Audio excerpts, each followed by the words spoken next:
Aujourd'hui, on a un compresseur avec des incontinences. Ça fait déjà 2 fois que j'essaie de le réparer. Et là, la patience a eu ses limites. Là, il était à 50 centimètres du sol. Et là, je m'apprête en fait à tout démonter sur le compresseur pour faire un barbecue.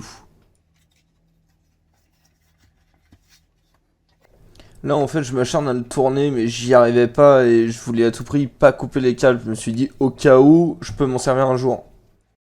Du coup, j'ai coupé les câbles.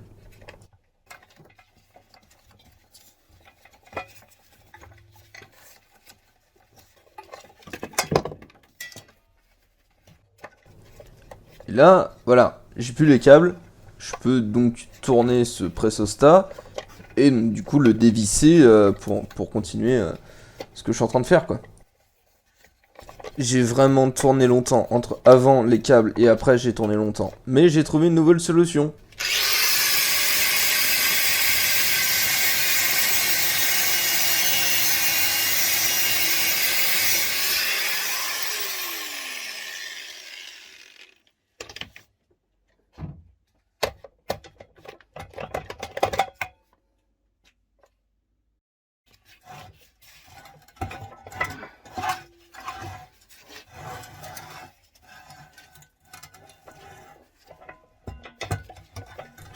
Dommage, le moteur il a pas eu le droit à la disqueuse.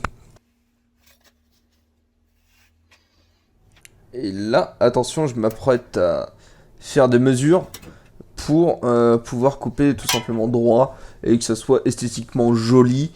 Euh, Vous allez voir par la suite que c'est très très important ce que je suis en train de faire. Donc la précision à ce moment-là est vraiment très très importante, hein.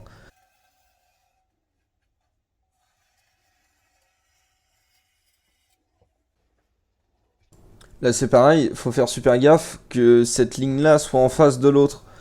Que les deux cuves au final soient parfaitement droites.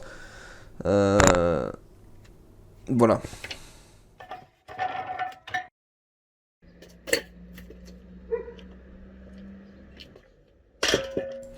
Écoutez, on va passer au découpage.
je suis assez confiant parce que j'ai 55 ans d'expérience dans la soudure à l'arc.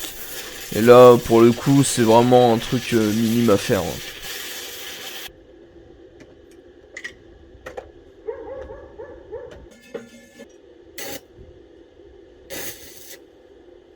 Alors vous allez voir, là j'ai fait un barbecue sur suspension.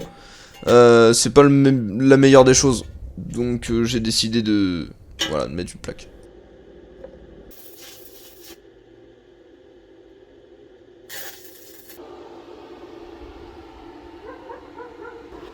Alors je vous montre mes soudures. Voilà, ça c'est des soudures de professionnels. Je doute qu'il y ait beaucoup de personnes qui arrivent encore à faire ça avec un poste à l'arc, hein.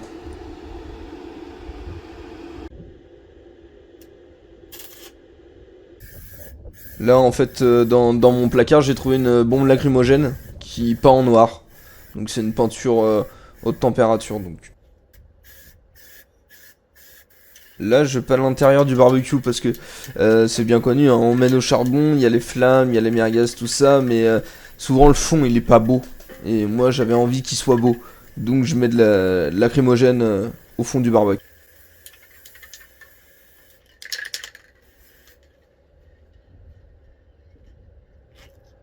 Alors, voici le barbecue une fois fini. Donc comme je vous ai dit dans la vidéo, voilà, les découpes, faut vraiment faire attention qu'elles soient bien droites. Et c'est pas ce que j'ai fait. Du coup, c'est un peu, comme dirait l'autre, l'Everest. Les pattes, là, j'aurais jamais dû faire ça en fait. Ça, fallait que je le coupe, je le soude là, comme ça m'évitait de faire une patte. Mais bon, ça fait un design. Là, il y a l'ancien bouchon de vidange du compresseur. Je l'ai peint, il est en plastique. On verra. Les soudures sont... Elles ont soudé.